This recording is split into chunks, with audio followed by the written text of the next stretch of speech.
যদি আমরা সাধারণ খানায় যাই, সাধারণ খানায় প্রবেশ করি, তাহলে আমরা দেখতে পাবো ইউনিটের নাম, খানা প্রদানের নাম কি সেটা আমাদের লিখতে হবে এবং পূর্ণাঙ্গ ঠিকানা লিখতে হবে, ফোন নাম্বার, ইমেল, সব এই 1 থেকে 4 পর্যন্ত প্রত্যেকটাই দুটোটি সাধারণ খানা এবং প্রাতিষ্ঠানিক ইউনিট সাধারণ ইউনিট দুটোটার ক্ষেত্রে প্রযোজ্য 1 থেকে 4 পর্যন্ত। তাহলে আমরা এটি ফিল আপ করার পর ইমেল ফিল আপ করলাম। এখন যেই খানায় গেলাম সেই খানায় কৃষিখানা কিনা, কৃষিখানা হবে সেটাই যদি খানা প্রদান বা খানার কোনো সদস্য বাণিজ্যিক উদ্দেশ্যে কোনো কৃষি কাজ করে, যেমন মৎস্য উৎপাদন, পোলট্রি হতে পারে, বনজ হতে পারে, এরকম বাণিজ্যিক উদ্দেশ্যে যদি কোনো কাজ করে সেটা হবে কৃষিখানা, সেটা হবে কৃষিখানা। এবং যদি সেটা বাণিজ্যিক উদ্দেশ্যে না হয় তাহলে এটা সাধারণ খানায়। এবং অনেকে দেখা যায় নিজেরা খাওয়ার জন্য কোনো মাছ উৎপাদন করলো, সেটা কৃষিখানায় আসবে না।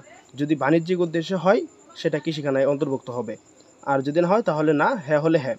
যদি হ্যাঁ হয় তাহলে এখানে দেওয়া আছে কৃষিখানায় হলে কৃষিকাজের ধরন কি, শস্য শাকসবজি উৎপাদন করা, মৎস্য মানে মাছ চাষ করা, প্রাণী যেমন আমাদের পোলট্রির কথা বলতে পারি, বনজ মানে বৃক্ষরোপণ, অন্যান্য যে কোনো কিছু হতে পারে।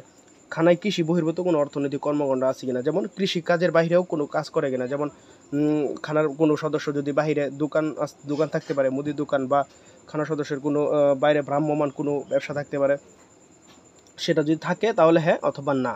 যেমন কৃষি অর্থনৈতিক কর্মকাণ্ডটির মালিকানা খানার নিজস্ব কিনা, হ্যাঁ যদি নিজের আওতায় কাজ করে সেটা হ্যাঁ, আর যদি না হয় নিজস্ব না হয় তাহলে না।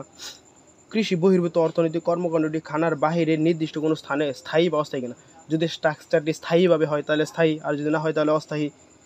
যেমন আমরা মুদির দোকানের কথা বলতে পারি, মুদির দোকানে এক জায়গায় বসে স্থায়ীভাবে ব্যবসা করে, যার জন্য এটা স্থায়ী। অস্থায়ী হতে পারে যেমন বাজারে যেমন অনেকে দেখা যায় শাকসবজি বিক্রি করে, সেটা অস্থায়ী।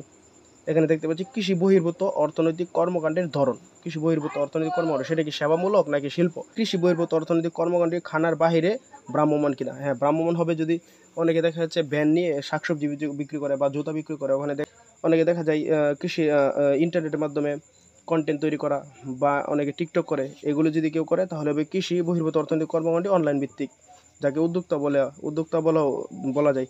কৃষি বহির্ভূত অর্থনৈতিক কর্মকাণ্ডে নিয়োজিত মূর্জনন, অর্থাৎ কৃষিকাজ ব্যতীত কতজন লোক অর্থনৈতিক কর্মকাণ্ডে জড়িত তার সদস্য সংখ্যা।